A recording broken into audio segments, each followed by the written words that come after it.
Bank of Canada Governor Tiff Macklem just admitted that they'd likely be cutting rates now if not for the Iran war driving oil prices up, completely contradicting months of public messaging about no rate cuts being planned. Good evening, I'm Steve, and welcome back to the Daily Brief Canadian Macro. Today we're covering some major revelations about Canadian monetary policy, a brewing crisis in private credit that's targeting Canadian retirement savings, and what's really happening with our trade relationship with the US. We've got analysis from IceCap Asset Management on Canada's trade deficit and competitiveness issues.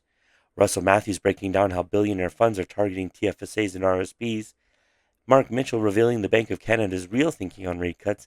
And Chris Whalen discussing the broader private credit bubble collapse with David Lin.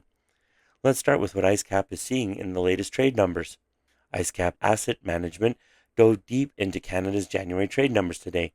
Their main argument is that while the $3.6 billion trade deficit looks concerning on the surface, the real issue isn't the temporary auto sector problems, but Canada's declining competitiveness outside of energy exports. The deficit widened from $1.3 billion in December, primarily because Canadian auto exports dropped 32.5% due to factory maintenance shutdowns, but IceCap expects this to reverse in February and March. What's interesting here is their take on the media narrative about pivoting away from the U.S. They point out that 89% of Canada-U.S. trade remains duty-free under CUSMA, with average effective U.S. tariffs at only 3.1%, the lowest among U.S. trading partners. IceCap calls suggestions that Canada can pivot to Europe without CUSMA dangerous delusions, arguing that without the U.S. as our major trading partner, Canada would face serious economic trouble. In a video today, Russell Matthews is sounding the alarm on what he calls a targeted assault on Canadian retirement savings.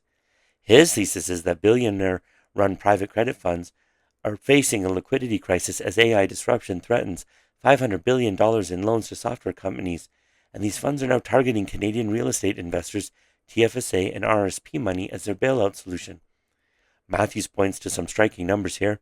Private credit funds have grown software as a service lending from $8 billion in 2015 to over $500 billion by 2025, representing 20 to 25% of all private credit lending.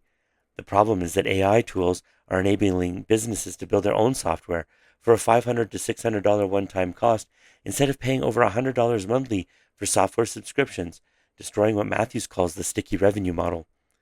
Major funds are hitting redemption caps, with Blackstone seeing 8% withdrawal requests and BlackRock hitting 9.3%, nearly double their 5% quarterly cap. The reason this matters for Canadians is that Matthews argues these struggling funds are now targeting average Canadians with TFSAs and RSPs as their way out. Speaking of Canadian financial stability, Mark Mitchell had some real revealing insights about what the Bank of Canada is really thinking. Mark Mitchell caught something significant in recent comments from Bank of Canada Governor Tiff Macklem.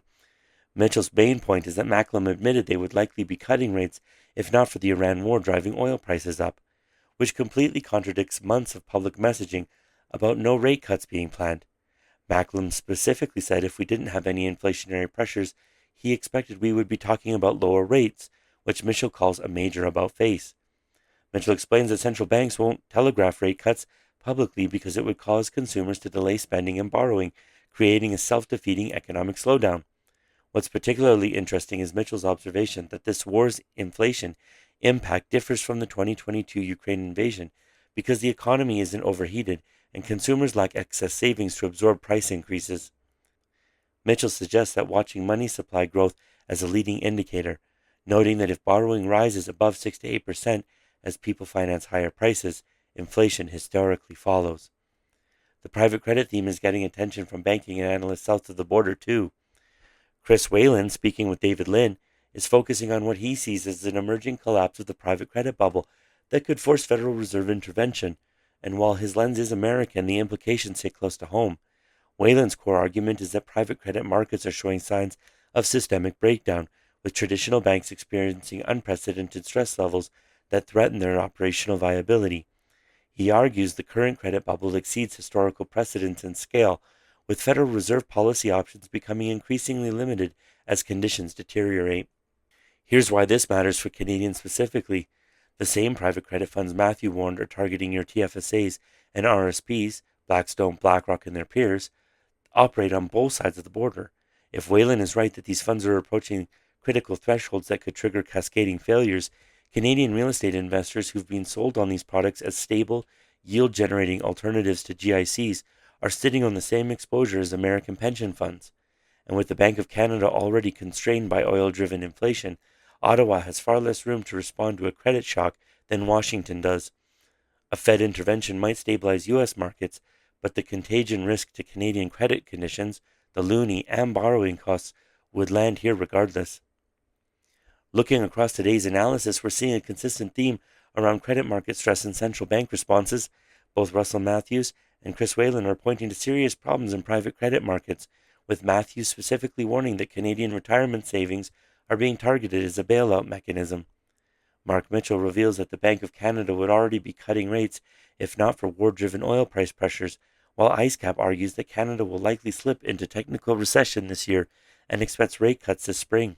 IceCap also notes that inflation fell to 1.8% in February, supporting Mitchell's view that underlying economic conditions would normally call for lower rates. What's particularly striking is how Matthews connects the Bank of Canada governor's warnings about private credit risk to financial stability, while Whalen argues these same risks will force Fed intervention. Both IceCap and Mitchell suggest Canadian monetary policy is being held hostage by external factors rather than domestic economic fundamentals. Well, that's today's brief on Canadian macro. All credit goes out to the creators featured today. Their original videos are linked in the description below, and I highly recommend checking them out for the full analysis. If you found this helpful, please subscribe, hit the notification bell so you don't miss tomorrow's brief, and don't be afraid to comment if there's another creator you think deserves a highlight here. I'm Steve, as always. Nothing here is financial advice. Everyone's situation is different, so please do your own research and talk to a qualified advisor before making any decisions. Good night.